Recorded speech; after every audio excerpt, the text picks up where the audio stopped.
Assalamualaikum warahmatullahi wabarakatuh. Selamat pagi, selamat siang, selamat sore, dan selamat malam. Kembali lagi di podcast Tiki Taka, sebuah podcast yang akan mengguncang-guncang, mengoper-oper pikiran-pikiranmu dan asumsi-asumsi nakal dari kami yang akan mengguncang emosimu. Jadi pada podcast kali ini kita akan membahas soal Timnas. Ya, kita tahu ya kemarin Timnas Indonesia telah melakoni 2 laga dalam kualifikasi Piala Dunia 2026. Nah, Timnas Indonesia ketika melakoni laga-laga tersebut, salah satunya di Bahrain itu kemarin sempat agak kontroversi gitu wasitnya. Nah, untuk itu kami di sini sengaja mendatangkan orang baru gitu yang mungkin sangat kompatibel untuk membahas. Ya karena Assalamualaikum. Ahlan wa sahlan Mas Raffi. Waalaikumsalam. Ya. Ya, silakan memperkenalkan diri dulu mungkin. Oke, sebelumnya perkenalkan, nama saya Raffi Nur Atala. Di sini akan membahas match kemarin ya. Ya. Ya Mas Raffi katanya keturunan Bahrain ya? Enggak. Oh, enggak. Ya soalnya mirip doang, tetangga sama wasitnya. Nah, tetangga sama masihnya Iya. malah. Oh, agak mirip soalnya. Nah, Ntar kopinya masuk dulu, kopi. Oke, kopi. Ya ini meskipun syutingnya pagi, tapi kan yang nonton nggak selalu pagi ya. Dah, wes. Makasih ya. Loh Mas Ferry nggak dikasih kopi? Enggak, wes, enggak dewe. Oh, nanti ngeblak Mas. Ngeblak gak ngopi? Enggak senggeblak waktu lihat matchnya lawan Bahrain sih. Ya. Iki Mas Tonggone wasite sih. Oke. Ya, selain ngajak Mas Raffi, tentu the one and only senior di podcast Tiki Taka ya. Ini Mas Ferry. Selamat pagi Mas Ferry. Selamat pagi. Assalamualaikum warahmatullahi wabarakatuh. Waalaikumsalam. Hormat dulu sama tangga. Do you from Bahrain? No. Harusnya nggak gitu. Wah. Mintain aja. Dolim ente, Bahrain. Ayo. Oke. Kemarin Timnas lawan Bahrain pertama ya. Pertama kita bahas lawan Bahrain dulu ya. Lawan Bahrain ternyata skornya 2-2 ya. Nah, saat lawan Bahrain seperti biasa coach Sintayong ya memasang formasi 5-4-1 di starting line up. Di kiper ada Martin Paes, ada Kelvin Verdong, ada Jay Ijes, ada Jordi Amat, ada Miss Hilgers, ada Sandy Walsh. Kemudian di tengah ada Ragnar Oratmangun di kiri, kemudian ada Tom Haye, kemudian Ivar Jenner, kemudian Rusaldi, ya ini Malik Risaldi. Ya, Risaldi. Sorry, tulisannya kecil soalnya. Kemudian di depan ada Rafael Strike. Nah, mungkin bisa sebelum membahas secara umum ya. Sebelum membahas secara umum dari permainan dan lain-lain. Nah, keputusan untuk menaruh orang-orang ini di starting line up itu gimana gitu? Apakah sebenarnya orang-orang ini itu cocok ditaruh starting line up gitu? Mungkin dari Mas Ferry dulu lah yang senior mungkin ya. Ya, saya lihat di sini Sintayong memainkan formasi posisi pemainnya hampir sama seperti 2 pertandingan sebelumnya. Hanya ada beberapa perubahan di posisi back, ada Jordi Amat yang menggantikan Justin Hubner, Max Hilgers menggantikan Rizky Ridho, lalu ada Malik Risaldi yang menggantikan Witan Sulaiman. Kalau untuk 3 pemain ini yang menggantikan pemain sebelumnya, saya lihat yang underperform itu Jordi Amat. Jujur saya kecewa sekali sama penampilan Jordi Amat. Entah terlepas dari dia baru sembuh dari cederanya ya.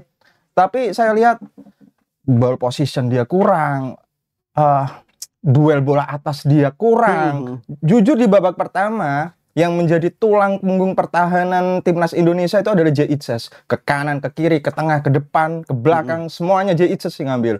Kalau Max Hilgers sih kita mungkin agak maklum ya, karena ini match pertama dia, apalagi bermain di suhu yang lumayan Iya, panas, panas banget ya. 31 derajat Iya, Celcius. di Bahrain panas Kita banget. tahu dia biasa hidup di Eropa. Mm-mm. Di Eropa itu suhunya paling tinggi berapa sih? Mungkin kalau nggak 28, 27 mungkin ya kalau nggak Itu salah. pun Ya. sudah musim panas itu, Ya. gitu itu. Makanya mukanya sampai merah kayak udang gitu ya.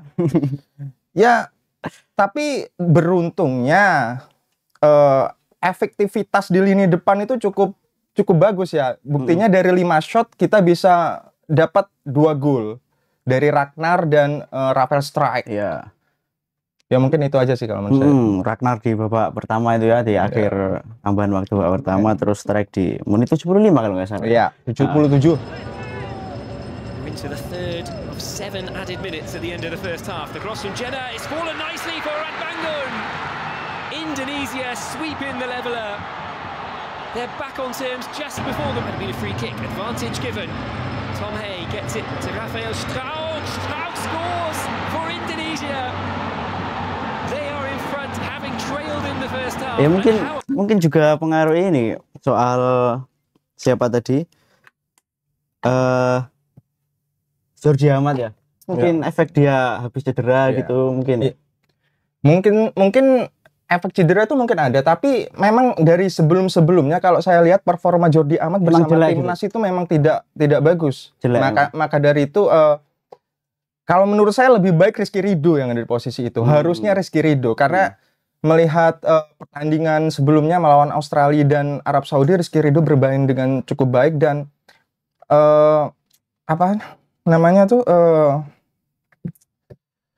kerjasamanya sama Jay Itzes itu sudah klop cukup baik. Klop. Nah, chemistry-nya, betul. Chemistry-nya itu sudah bagus sama si Jay Itzes. Iya, kalau Mas Raffi setuju nggak itu? Setuju sih. Menurut saya si Jordi Amat juga udah habis masa prime-nya ya. Ya. Iya. Udah tua juga umur. Berapa sih umurnya? 31. 31 ya? 31. Jadi menurut saya ya mending Rizky Ridho aja. Masih muda juga, lagi perform juga kalau main sama Sintayong kan. Iya, Sintayong. betul. Berarti mungkin bisa jadi pelajaran buat Sintayong kali ya untuk ke depan. Mending masang mending masang Rizky Ridho daripada Jordi Amat gitu ya. Kalau soal kekelopan Rizky Ridho sama Jay Itzes, itu juga itu. Setuju sih. Soalnya dari match waktu lawan Australia sama Arab sendiri kan nyatetin clean sheet ya. Ya, betul. 0 gol semuanya. Lawan Australia sama Lawan Arab satu kebobolan satu. Oh, kebobolan satu ya, ya. satu. Lawan Australia yang langganan masuk Piala Dunia bisa clean sheet. Menurut saya udah bagus banget ya. Iya, tapi kalau melihat dari segi permainan keseluruhan ya, aku lihat di awal itu kan nggak begitu greget gitu ya mainnya ya. Iya, ya itu tadi balik mungkin adaptasi suhu. Kan kebanyakan mereka itu tumbuh di Eropa kan, apalagi pemain-pemain keturunan itu. Mungkin kalau Tom Haye, Ragnar itu mereka sudah beradaptasi saat pertandingan melawan Arab. Mereka sudah punya adaptasi itu. Di suhu yang panas itu ya. Tapi kalau untuk Mads Hilgers memang masih perlu adaptasi lagi sih. Di awal-awal nggak begitu kelihatan dia. Justru yang menurut saya mainnya cukup bagus itu di babak kedua Eliano Ryder yang menggantikan Sandy Wells. Pengaruh banget ya. Di luar perkiraan kita ya. Kalau kita kira sebenarnya Eliano Ryder akan dipasang di sayap kanan atau sebagai gelandang serang, tapi justru jadi back ya, menggantikan Sandy Wells. Ya memang posisi aslinya sih, tapi ya dia memainkan perannya dengan cukup baik kalau menurut saya. Kalau menurutnya Raffi gimana tuh? Iya sih, menurut saya Eliano kan mobil bisa main di mana aja ya, di klub. False 9 dia. Bisa main di winger, bisa main di false back, bisa jadi tengah juga. Menurut saya ya yang bagus emang Eliano mainnya. Ya emang dari tempo permainan dan kualitas permainan Indonesia itu kan mulai agak meningkat ketika setelah turun minum itu ya. Setelah istirahat minum dimarahin sama STY. Kayaknya marah-marah itu dari ya yang pasti setelah Jordi Amat diganti Rizky Ridho. Itu build up bulannya bagus dari belakang ke depan itu. Jordi Amat kayaknya udah memang bener kata Raffi tadi, masa prime-nya udah habis. Sudah waktunya babu. Kita sempat memimpin ya. Tebakan saya hampir benar di podcast sebelumnya, Mas. Iya. Saya kan nebak 2-1 itu Iya. ya. 2-1 untuk Indonesia lawan Bahrain. Meskipun tebakan tanpa dasar gitu ya, 2-1. Ya, tapi hampir benar kalau wasitnya nggak ada gitu. Iya. Iya, kita harusnya bisa dapat 3 poin itu harusnya kalau misalkan wasitnya nggak kayak Kamera mana kamera? Saya ngomong ke Umar. Ini ya. This is for Ahmed Elkaf, the referee of the games Bahrain against Indonesia. I don't know you studied mathematics or not, because for me 90 plus 6 equal 96. But I don't know for you, how can 90 plus 6 equal 99? I don't know you really stupid or not. But or you have another reason, I don't know, but overall you just embarrass yourself, and then but thank you show to us if the football mafia in the AFC still exists. Thank you. keren ngomong bahasa Inggris. Mungkin mau nerjemahin ke Tapi bahasa aku Arab. ngomong bahasa Inggris kok gemeter. Ya, mungkin mau nerjemahin ke bahasa Arab karena Ahmad Elkaf nanti takutnya nggak bisa bahasa Inggris dia. Bahlul ente.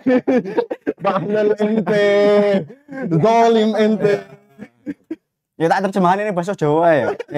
Ahmad Elkaf kon 90 tambah 6 itu 96, duduk 99. Gak iso matematika sekolahmu nang ndi?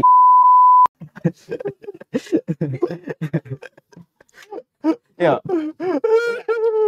Mungkin ya sangat kontroversial ya di beberapa keputusannya itu nggak cuma di tambahan waktu yang molor 96 tambah 90 tambah 96 nggak cuma itu, keputusan lain itu kan kelihatan banget gitu ya. Iya, kelihatan. Jatuh sedikit Ah. lah. Gitu. Misalnya ini mungkin apa? Apa lagi ya itu? Jatuh sedikit. Ya, Kemudian Mungkin ini juga nggak terlepas ya dari kan kita tahu sendiri ketua umum AFC, presiden AFC itu ya, orang Bahrain. orang Bahrain. Ya, mungkin dia menjabat itu kalau nggak salah namanya Sheikh Salman Abdurrahman namanya kalau nggak salah. Sheikh Salman Abdurrahman. Dia tuh menjabat jadi ketua AFC itu sejak tahun 2013. Artinya sudah 11 tahun. Bayangkan 11 tahun punya kekuasaan, pasti kan powernya akan besar sekali. Jadi kayak nggak mungkin kalau nggak ada sesuatu di balik itu semua. Mungkin itu cuma asumsi kita pribadi, tapi itu udah jorok banget gitu loh. Iya, Kelihatan banget. Yang paling kelihatan itu apa? Saat Witan menang head to head, ambil bola, dia udah kelihatan dia Witan tuh ngambil bola loh padahal. Dan yang namanya orang landing ya pasti akan body itu kan pasti akan saling nabrak ya. Bisa dikasih pelanggaran itu udah kelihatan keberpihakannya. Dan sebenarnya pertandingan itu berakhir saat Jay Itzes buang bola. Nah, Malah masih dilanjutin jadi corner. iya. Tapi itu kalau nggak salah itu ya, saya kemarin baca, kita kan mempermasalahkan kenapa sih 90 menit ditambah 6 menit kok bisa jadi 99? Ternyata kemarin itu saya baca ada bahasa ilmiahnya. Kalau nggak salah bahasa ilmiahnya nggak salah itu.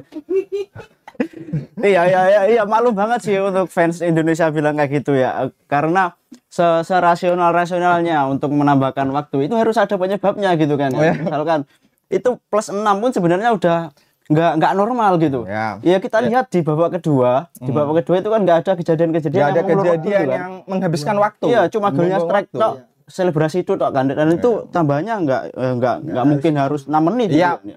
sekalipun kita anggap memang harus ada 6 menit itu, 6 menit waktu perpanjangan waktu itu nggak ada alasan buat dia menambahkan Iya. waktu lagi. Di 6 menit itu nggak ada alasan buat nambah lagi kok sampai anu. Ya itu kalau kata orang Jawa, mbok ngupik.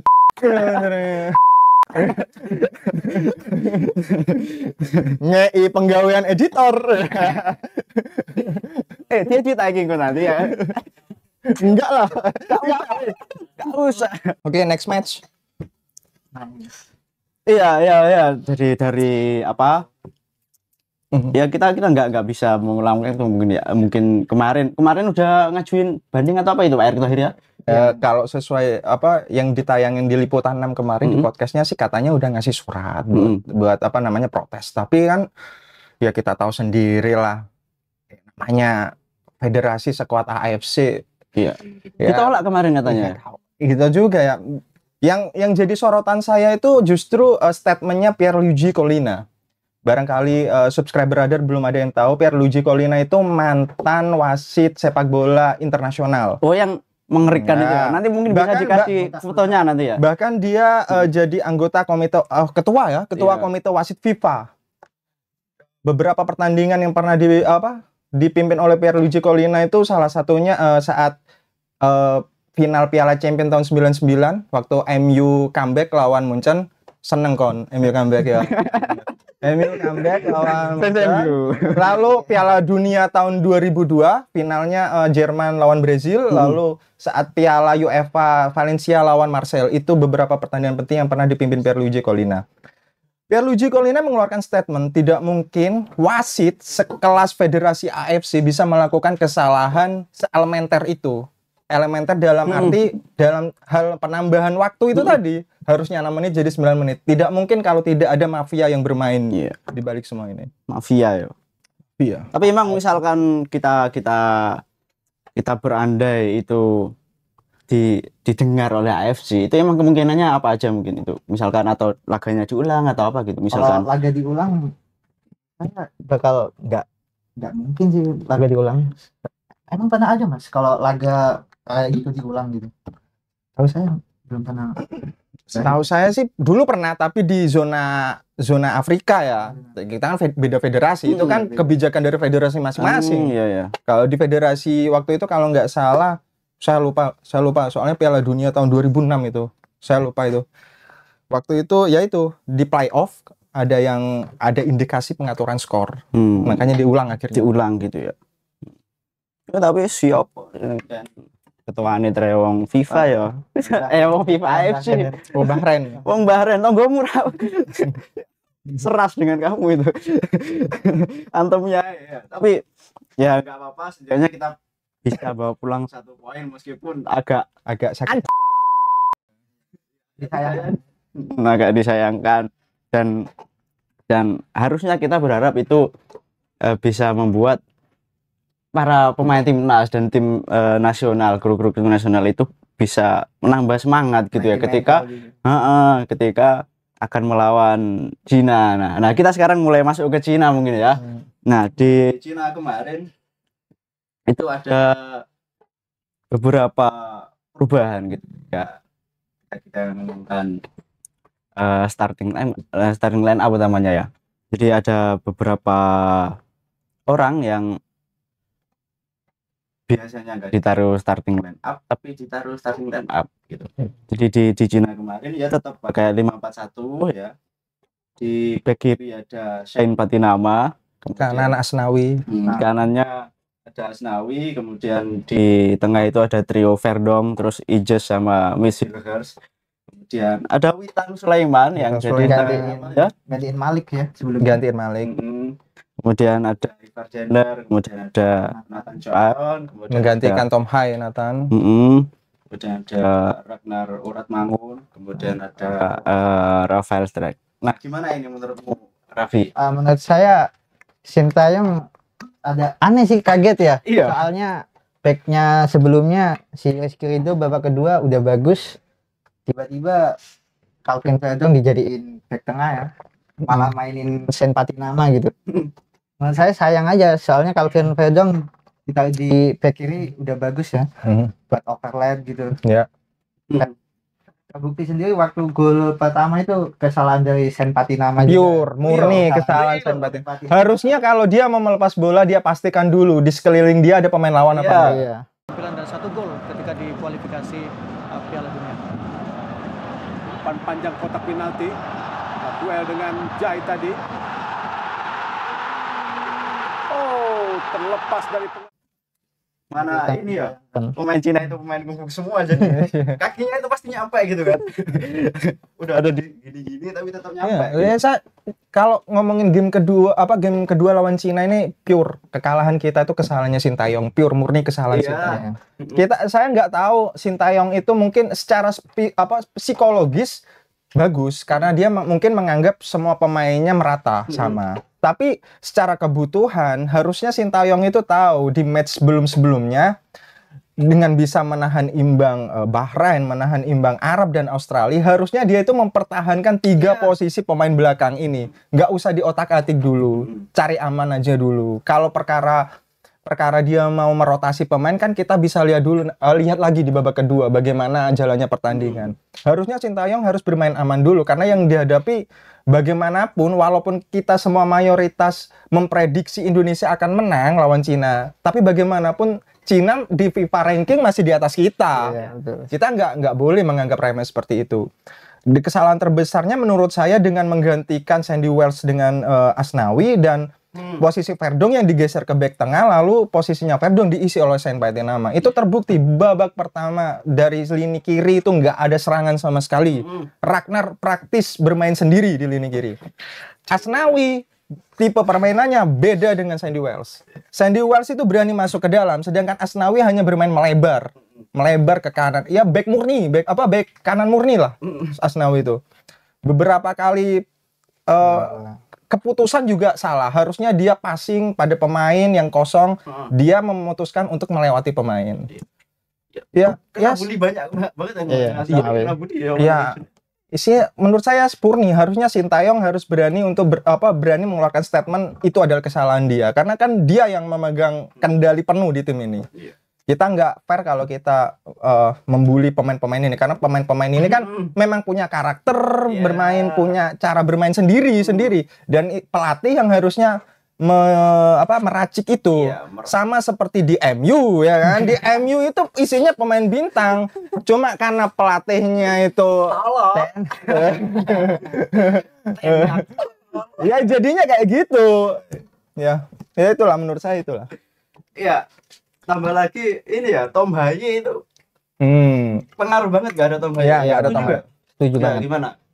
Tom Haye cukup kaget sih kenapa Tom Haye dicadangin. Tapi tahu sendiri soalnya Tom Haye buat main 90 menit juga nggak begitu kuat ya. Ya kalau kamu lihat podcast sebelumnya yang sama Mas Niklas sama Salis itu yang setelah match pertama sama kedua, saya kan memang mengeluarkan statement kalau Nathan Ju Aon itu sepertinya diproyeksikan mengisi posisinya Tom Haye, karena memang Tom Haye itu bisa dibilang satu kebugarannya memang berkurang dengan usia yang 29 tahun saat ini kan. Melihat Nathan Ju Aon yang masih muda, yang masih segar gitu. Tapi ya mau dikata lagi lah, orang udah pertandingan sekarang udah berlalu gitu kan. Sekarang kita berharap pertandingan melawan Jepang, setelah melawan Jepang lawan apa? Arab ya? Lawan Arab lagi. Ya semoga Sintayong bisa belajar dari itu agar tidak terjadi lagi kesalahan saat melawan Cina. Apalagi kan di perolehan poin di dalam grup itu kan masih bisa lolos. Indonesia dari tim yang tidak pernah kalah mendampingi Jepang sekarang jadi satu-satunya tim yang tidak pernah menang. Membalikkan rekor. Giliran mainnya bagus, wasitnya jelek. Giliran wasitnya bagus, mainnya jelek. Ya mungkin ke depan Sintayong juga bisa belajar dari pengalaman lalu. Kita lihat kemarin itu Malik Rizaldi itu kan ketika buat starting line up. Ya menurut saya Malik Rizaldi itu harusnya saat melawan Cina dia jadi starter. Karena melihat dari posturnya kan, postur tubuhnya saat melawan Bahrain dengan postur back Bahrain yang tinggi-tinggi, dia bisa mengimbangi. Harusnya lawan Cina dia diturunkan karena minimal kita bisa punya peluang saat bola atas lah. Karena kan praktis yang di lini depan yang posisinya tinggi, kalau nggak ada si Malik itu tinggal strike. Ragnar kan tingginya sama kayak rata-rata kita kan, 170-an kan si siapa tuh Ragnar. Sama Arhan juga ya, itu mungkin itu masuknya Arhan juga sangat pengaruh. Sangat pengaruh dengan crossing-nya itu juga bagus. Mantan atlet tolak peluru. Lempar lembing. Lemparannya bisa atlet lempar lembing katanya. Ya harusnya kalau mau ganti Arhan harusnya setelah ketinggalan 2-0 babak kedua masuk, harusnya Arhan itu masuk. Kalau memang Sintayong punya punya pemikiran kalau Arhan bisa membuat perubahan, harusnya dari awal babak kedua, bukan setelah menit 80-an kalau nggak salah Arhan baru masuk gitu. 80. Ya kan kemarin lagi ada itu ya isu yang kami bersama Mas Arhan. Ya mungkin ya yang jelas kita tetap berharap ya Indonesia ke depan bisa Prospek. Balik lagi berprospek untuk bermain lebih bagus lagi. Sintayong bisa belajar dari kesalahan utamanya yang dari lawan Cina kemarin. Nah kalau kita mau ngomongin prediksi lawan Jepang itu masih kejauhan atau enggak kira-kira? Siapa Raffi dulu? Ayo nah Raffi, kira-kira kejauhan enggak? kejauhan Enggak ya, aman ya. Jadi ya apa menurutmu lawan Buat Jepang? lawan Jepang ya, waduh Jepang susah banget ya, masih masih belum kalah sama sekali. Iya, Match kemarin imbang lawan Australia 1-1. Menurut saya buat musuh Jepang bakal jauh lebih susah, tantangannya bakal lebih banyak. Tapi buat lawan Jepang besok kan udah kedatangan Kevin Dix ya. Harusnya Ya, Kevin Dix sudah Kevin Dix udah bisa main, mungkin itu bisa jadi nambah kekuatan juga di lini belakang. Iya. Di posisinya bisa kayak Sandy Walsh ya. Bisa jadi Bisa back tengah, back kanan, bisa gelandang bertahan bisa. Sintayong itu kalau ngambil pemain-pemain naturalisasi, dia tuh selalu yang multifungsi, yang bisa hampir minimal 2 atau 3 posisi. Cuma Martin Pes aja yang bisanya di kiper. Kok guyu ya bener toh? Tapi ada penalti iso sih Pak itu. Ya bisa. Ya tapi kalau dengan kekuatan yang semacam itu melawan Jepang, kira-kira untuk imbang lah minimal bisa nggak? Prediksi Main di kandang kita dulu apa main di Jepang dulu besok? di kandang Di Indonesia dulu ya. Kalau buat ya semoga bisa dapat poin lah, imbang minimal. Imbang ya? Ya minimal imbang lah, dapat poin aja dulu. Ya kalau menurut saya ya maksimal imbang sih, maksimal udah imbang. Kalaupun harus kalah jangan telak-telak lah. Jangan dibantai ya. Jangan dibantai lah. Ya apalagi kita main di kandang ya. Bayangin Rumputnya jelek. Jepang itu peringkat FIFA-nya 40-an, peringkat 40-an loh. Bayangin kita masih 122 sekarang. Udah jauh. Langganan Pildun Jerman waktu tahun Pildun 22 dipulangin sama Jepang enggak salah. Ya, kalah 2-1 Jerman. Di comeback lagi sama Comeback Jepang. sama Jepang. Bukan cuma Jepang, Spanyol juga kalah kok sama Jepang. Emang udah beda level sih, hitungannya buat beda di level. Asia ya. Hampir satu tim itu main di Eropa semua, bahkan tapi timnya bukan tim ecek-ecek, bukan tim-tim kelas-kelas tengah, timnya tuh kebanyakan kayak Brighton, kipernya aja kemarin baru dikontrak sama AC Parma, ya kan? Memang bagus, memang tim Jepang sekarang. Indo. Iya. Semua yang Kita kan main di kandang ya, katanya di kandang itu ada yang bilang kalau di kandang itu justru akan agak sulit gitu Indonesia main di kandang Karena apa? stadionnya. Pertama lapangannya jelek ya, lapangannya agak-agak layak. Tapi nggak tahu sih, soalnya kemarin itu di rumput di Gelora Bung Karno itu kan agak mau dibenahi gitu kan, dan itu membutuhkan waktu beberapa bulan gitu. Mungkin waktu lawan Jepang sudah dan satu lagi, kalau di Indonesia itu kan penuh dengan tekanan gitu, face-nya kan agak kemelinti lah itu kan ya. Halo Jepang kayak gitu ya. Jadi kalau di kandang ada yang bilang lebih berat. Ya apa itu? Bener nggak kira-kira statement kayak gitu? Raffi dulu. Menurut saya lebih berat soalnya sama aja sih sebenarnya. Sama aja. Iya. Tadi karena masalah rumput ya. Ya jadi ya emang jelek sih main rumputnya ya, dilihat dari match sebelumnya mainnya juga bolanya nggak enak. Tapi Jepang juga bakal jauh lebih kesusahan juga mungkin main juga, di gitu.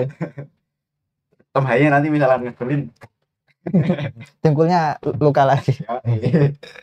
Ya saya cuma berharap Sintayong nggak otak-atik pemain dulu lah.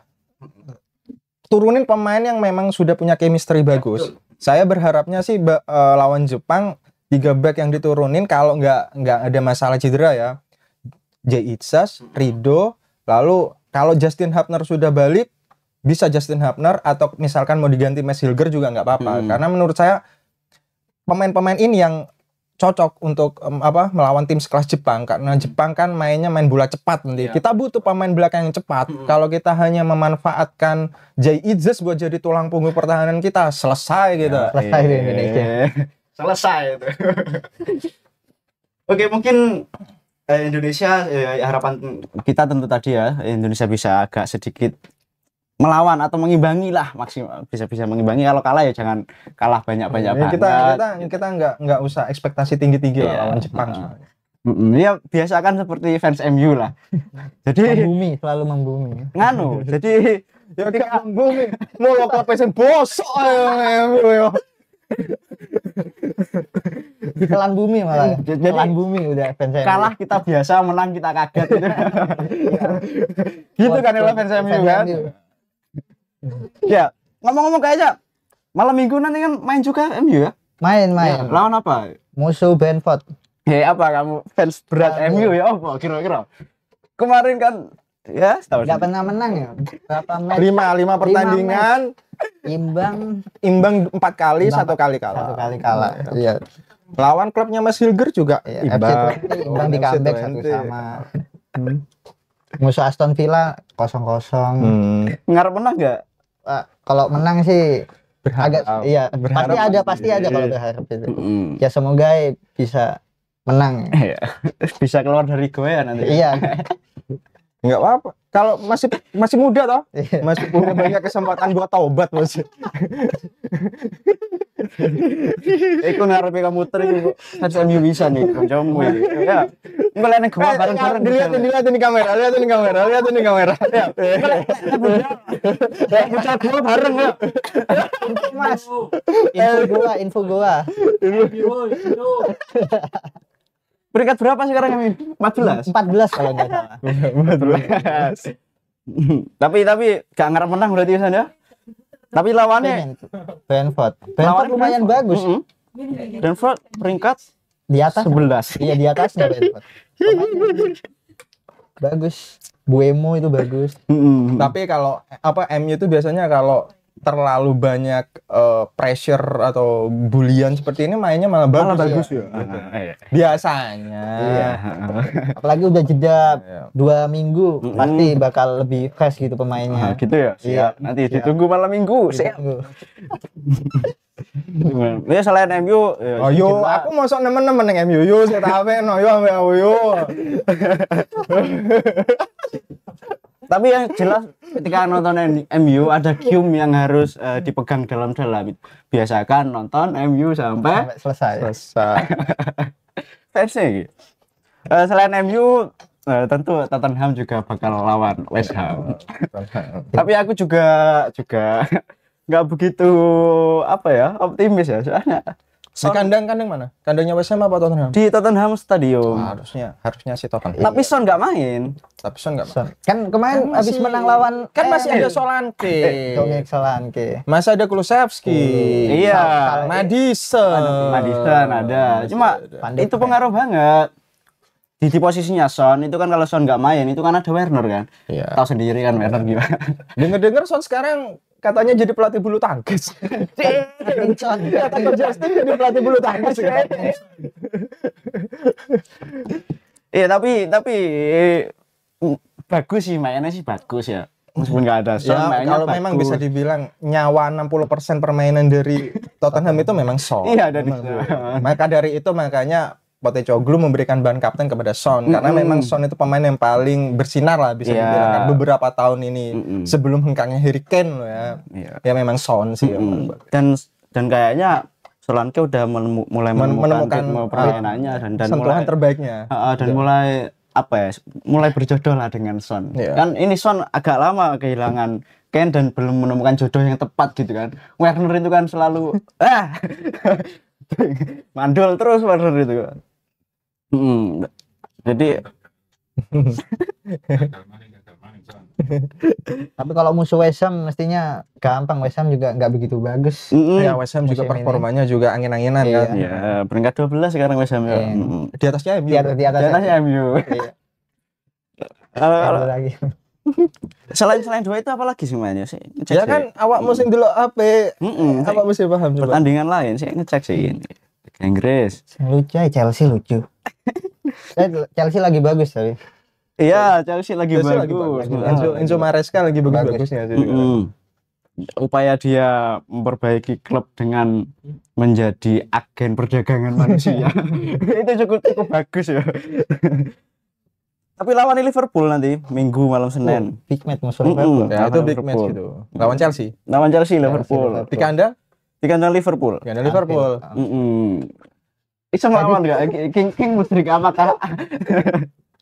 Tapi biasanya Liverpool lawan tim-tim yang angin-anginan justru malah kesusahan ya, kayak ngelawan Nottingham Forest malah kalah. Terduga banget itu ya. Apalagi kan setelah jeda 2 minggu, ya mungkin chemistry itu akan apa ya? Kalau katanya orang setelan pabrik itu balik lagi lah, direstart lagi kan. Ya itu.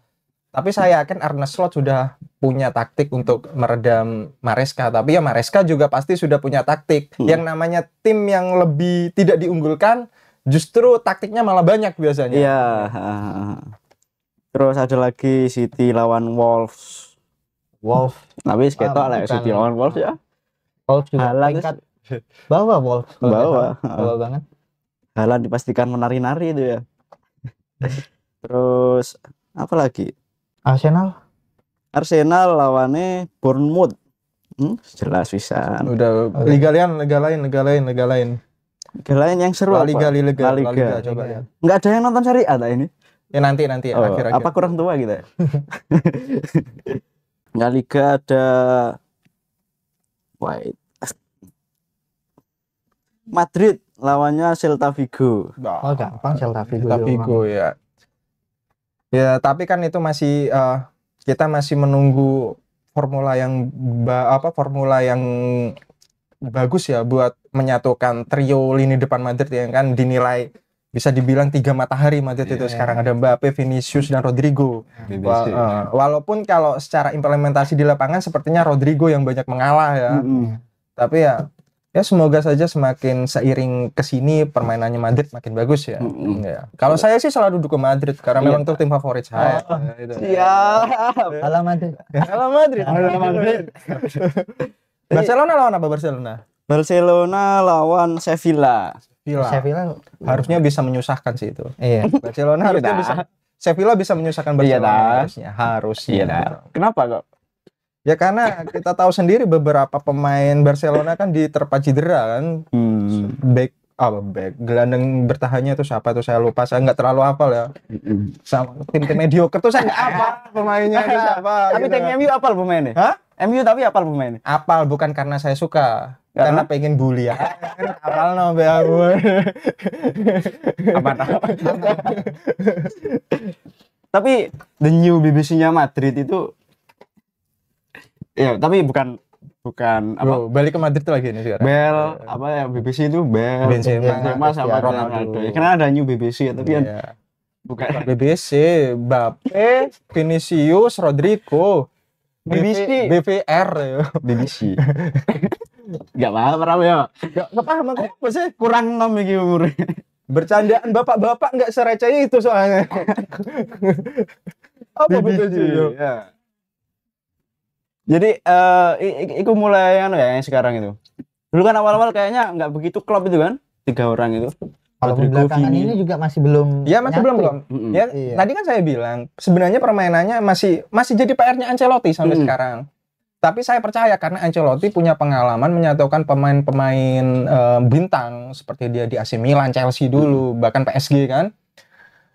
Ya balik lagi itu tadi Rodrigo sepertinya menjadi penyambung antara Mbappe dan Vinicius. Sama seperti dulu zamannya Barcelona, Neymar, Messi dan Suarez. Suarez yang jadi penyambung antara Neymar dan Messi.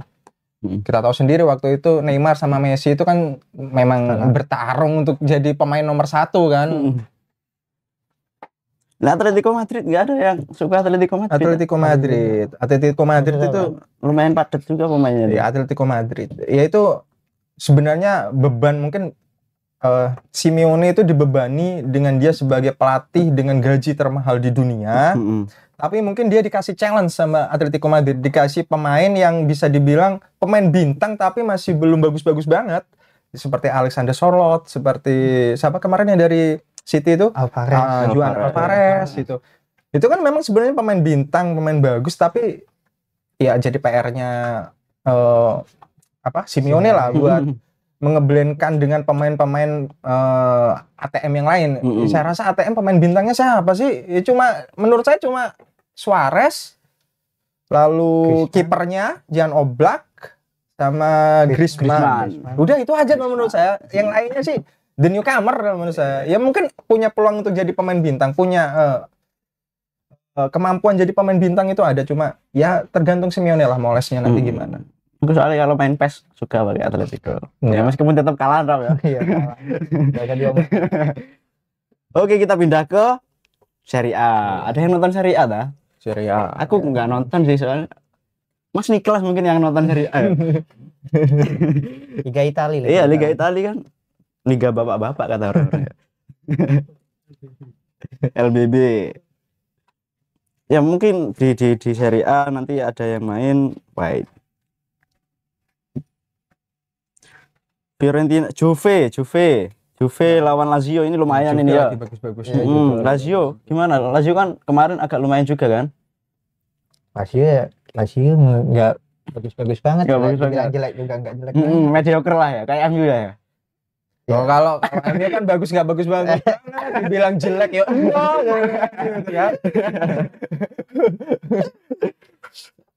Kalau Juve lawan Lazio ya kemungkinan ya Juve lah ya. Lumayan ngasih perlawanan mungkin Lazio bakal ada. Tapi ya diunggulin tetap Juve mungkin. Juve masih ada siapa? Cesa masih di Juve? Enggak, Udah di Liverpool. Udah Liverpool ya. Sekarang Vlahovic. Bintangnya Vlahovic. Terus ada Milan lawan Udinese. Kayaknya Milan ya. Milan masih di atas lah. Udinese kan. Oh, ada yang gede lagi ini. Inter lawan Roma. Inter sih itu masih itu. Roma, De Rossi masih belum menemukan performa terbaik bersama timnya sih. Siapa? Udah diganti. Udah diganti ya? Udah Siapa diganti, sekarang? Aduh, siapa ya lupa. Mulai kapan diganti De Rossi? Nggak update saya. Udah sebulan apa? Udah sebulan. Ganti siapa? Lupa. Lupa. Apa? Roma, wae. Cari nih data Roma. Tuh. Repot motong-motongnya ya. Iya. Katanya. Twitter Pro. Wong kuat fans MU. Iya, Pak. Jadi ini wong kuat soalnya fans MU, jadi wis terbiasa. Kene ya. Cuma gak kuat luwe. Yo.